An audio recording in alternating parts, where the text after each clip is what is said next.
Oi pessoas, nesse vídeo nós vamos começar a utilizar o PSR4. Nos últimos vídeos a gente configurou o projeto, configurou o ambiente. Na série anterior nós configuramos o PHP Storm para usar os linters e os fixers que a gente utiliza no nosso dia a dia. E aí agora nós vamos começar a ver exemplos práticos, exemplos de alguma codificação utilizando o PHP e essas ferramentas todas que a gente está utilizando em torno dele, né? Todo esse ecossistema. A gente vai utilizar o terminal para poder executar as instruções no nosso programa, para poder executar os nossos exemplos. Então, como é que é a sintaxe para poder executar o PHP através do terminal? Eu digito o comando PHP, que ele deve estar no path do seu sistema. Se você está no Windows, você deve instalar e configurar o PHP corretamente. E aí eu vou escrever o caminho para o meu arquivo. No caso, eu vou executar aqui o arquivo index, que está na pasta public. E note que não vai acontecer nada. Realmente não há nada para acontecer, porque a gente simplesmente fez a inclusão do arquivo do autoload do Composer, né? Então esse arquivo ele tem um potencial de nos dar algum subsídio para a gente poder utilizar o Composer como autoloader no nosso projeto, mas a gente não está utilizando. Mesmo que eu imprima aqui alguma informação, como um Hello World, eu só vou ter o texto escrito aqui e eu não tenho ainda nenhum uso do qual a gente possa se valer dos benefícios do Composer. Então, se eu der um eco ali, ele vai simplesmente exibir Hello World. Como a gente está falando de PSR4, como a gente está querendo utilizar o autoloader dele, vou mostrar agora um exemplo de como a gente pode fazer isso. Eu vou criar aqui dentro da pasta src um arquivo, uma classe. Vou criar a classe Hero. Essa classe é do tipo classe, o namespace é app e ela vai ficar aqui dentro da src.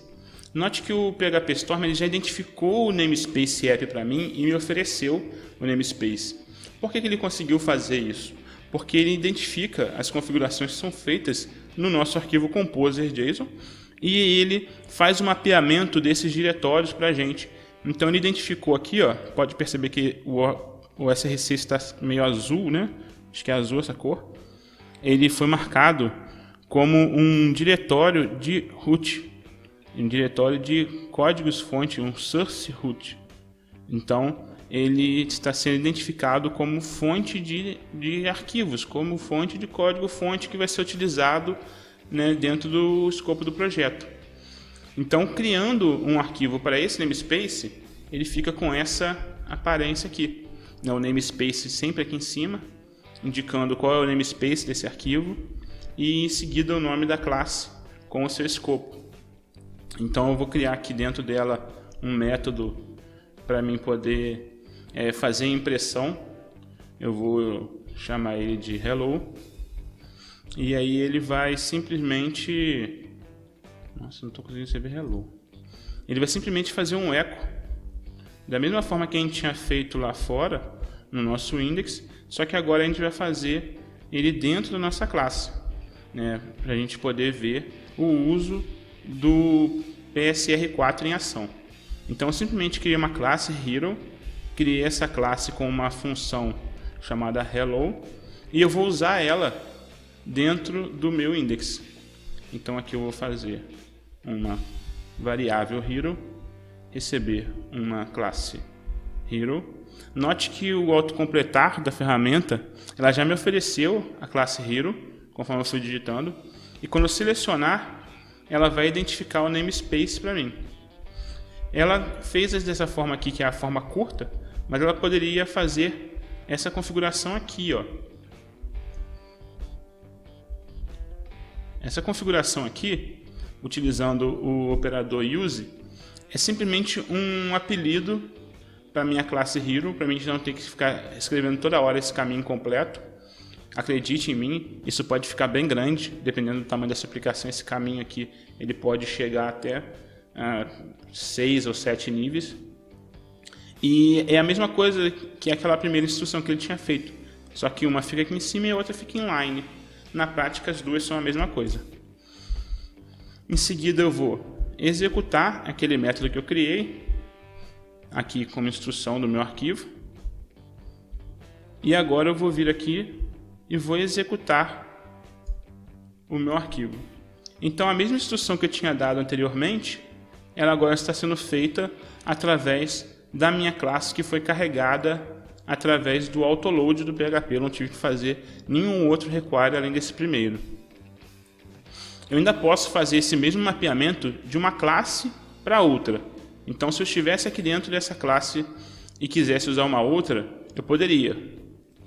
Então, eu vou criar uma outra classe e aí eu vou pegar e vou chamar ela de wrapper. Dentro dela, eu vou criar um outro método chamado show. E aí aqui dentro eu vou fazer novamente aquele mesmo comando que eu fiz lá fora. Eu vou fazer uma variável hero, receber um new hero.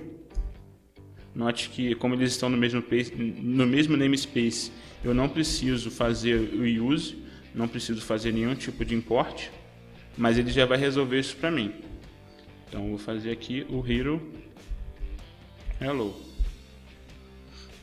Aqui no index, ao invés de fazer hero, eu já posso me voltar para o wrapper, remover esse outro aqui, mudar aqui para o wrapper e aí utilizar o método show e executar novamente, que eu vou ter o mesmíssimo resultado que eu tinha tido até então, né?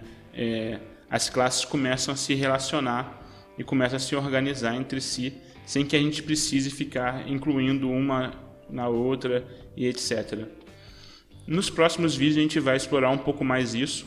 Particularmente a gente vai fazer um exemplo com namespaces variados e ver como que a gente monta namespaces, subnamespaces, né, namespaces encadeados. E depois vamos ver também como que fazemos autoload de funções e como que nós colocamos funções dentro do escopo do nosso projeto. Vejo vocês nos próximos vídeos e até mais.